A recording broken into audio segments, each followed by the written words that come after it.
시청자 여러분 안녕하십니까. 오늘은 저희가 이 대한민국의 부정선거에 대해서 여러분께 좀 말씀을 좀 올리고자 합니다. 선거는 북한도 있습니다. 그리고 자유 대한민국의 선거와 북한의 선거는 뭐가 다르냐? 바로 독립적인 이제 그 주체, 그러니까 이제 국민이 주체가 된 국민의 자유롭게 선택할 수 있는 그런 권리가 보장된 선거와 정권에 의해서 관권 선거가 100% 이루어지는 북한 선거와 다른 거죠. 자, 이 선거라는 것은 자유민주주의 국가의 역동성을 보장하고 자유를 보장하고 인권을 보장하는, 그래서 이제 민주주의가 부패하지 않고 올바른 길로 나갈 수 있게 하는 가장 중요한 척도입니다. 그래서 선거가 오염된다는 것은 자유민주주의 국가가 아님을 선포하는 겁니다. 베네수엘라의 차베스나 또 마두로 같은 놈들은 선거를 완전히 조작해가지고 야당이 이길 수 없게 만들어 놓은 거죠. 그러니까 선거가 의미가 없습니다. 그러니까 그런 국가는 이제 완전히 문제가 있는 것이고, 뭐 러시아나 중국이나 뭐 선거가 변변하게 있겠습니까? 뭐 이란도 마찬가지인 거죠. 신종 국가가 완전 정신 국가이기 때문에 선거 자체가 불가능합니다. 자, 이런 국가는 완전히 그 재앙적으로 악마화되는 그런 과정에 있을 수밖에 없는 그런 국가입니다. 그러니까 선거가 무너지면 모든 게 무너집니다.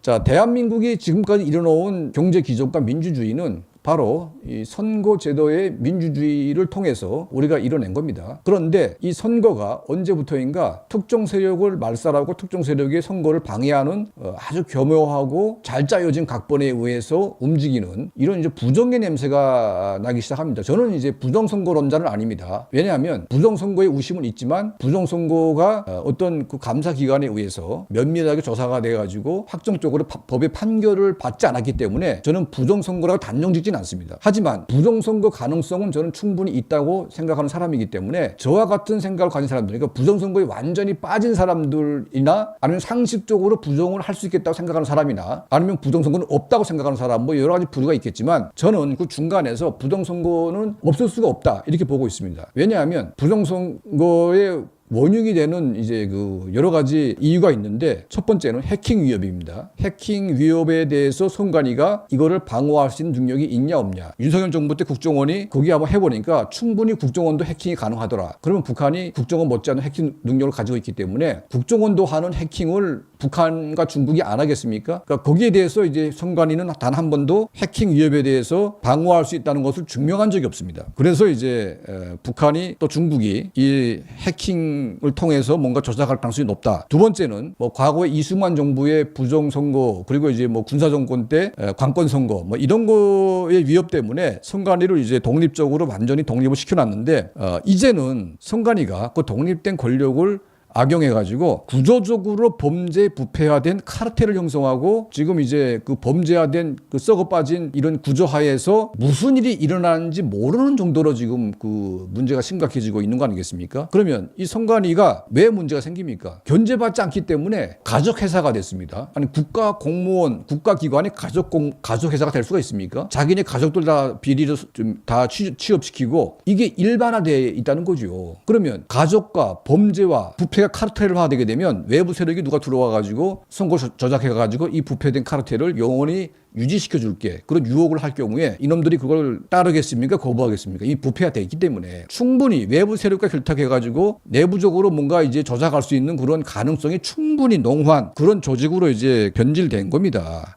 자, 세 번째는 뭐냐? 자정 능력을 상실한 겁니다. 그러니까 이제 외부의 감사원 감사나 또 외부 기관의 감사가 없이 자체 내부 감사를 하다 보니까 부정부패 이 모든 문제는 다 덮고 넘어가는 뭐 그런 구조 아니겠습니까? 저도 이제 한전 다닐 때 한전 감사를 받아봤는데 한전 본사에서 감사가 내려오는데 물론 이제 감사 빡세게 하는데 이거 못 잡아냅니다. 사실은 잡아내기 힘들어요. 이걸 뭐 다 방어하고 다 이걸 하기 때문에 감사를 잡아내기가 쉽지가 않습니다. 그러니까 외부 감사가 들어와가지고 정밀 검사하지 않으면 이거는 잡기가 힘듭니다. 그리고 또 이제 한전이라고 하는 그 회사의 본사가 내려와가지고 감사할 때는 또 잘 먹이고 막 뒷돈 챙기고 해가지고 다 누이 좋고 매부 좋고 넘어가는 거죠. 감사원 거의 뭐 반세기 동안 외부 감사를 받아본 적이 없습니다. 그러니까 이 조직은 썩을 대로 썩어가지고 여기서 무슨 일이 벌어지는지 알 수가 없는 이제 그런 상태가 된 겁니다. 그러니까 이번에 그 잠실 또 뭐 인천 몇 개 지역에서 선거 용지가 부족해가지고 선거를 못했다. 이거는 북한에서도 이런 일이 벌어지지 않습니다. 북한 같은 관권 선거 100%가 나는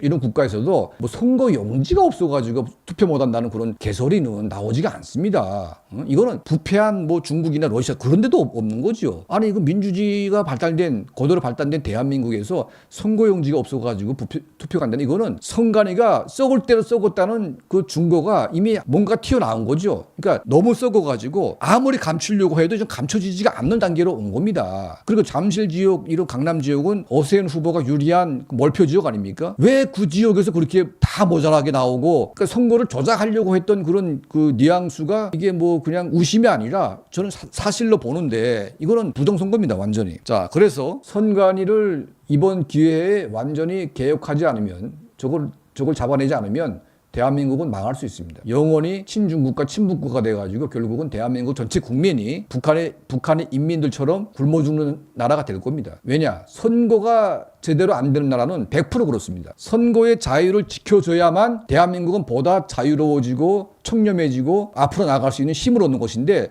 선거가 부정으로 되게 되면 대한민국은 답이 없습니다. 앞으로 이제 망하는 길밖에 없는 거죠. 자, 모든 국민들이 선관위의 이 부패된 카르텔을 완전히 타파하고 실제로 부정이 있었는지 없었는지를 정말 명명백백하게 검증될 때까지 선관위의 모든 업무는 중단시키고 외부 감사를 받아서 저는 이제 그동안에 선관위가 했던 모든 것들을 밝혀내야만 한다고 생각을 하고 있습니다. 최소한 우리가 북한 주민들 앞에서는 부끄럽지 않는 나라가 돼야 됩니다. 자유민주주의 정말 엄청난 나라라고 저는 북한 주민들에게 선전하고 있지만 도대체가 투표 용지가 없어가지고 투표 못한다는 이런 정말 한심스러운 나라가 대한민국이라는 것을 어떻게 북한 인민들에게 선전합니까? 예? 이런 짓을 하고도 이재명 대통령은 그냥 뭐 엄중하다 말 한마디면 답니까? 선관위 해체해야 되는 거죠. 이번 그 선관위의 이 사태는 끝장을 볼 때까지 가야 된다. 저는 그렇게 보고 있습니다. 우리 국민들과 함께 우리 강철한 TV는 여러분과 함께 하겠습니다. 선관위를 완전히 개혁하고 대한민국의 자유를 찾을 때까지 저희도 함께 투쟁을 하겠습니다. 감사합니다.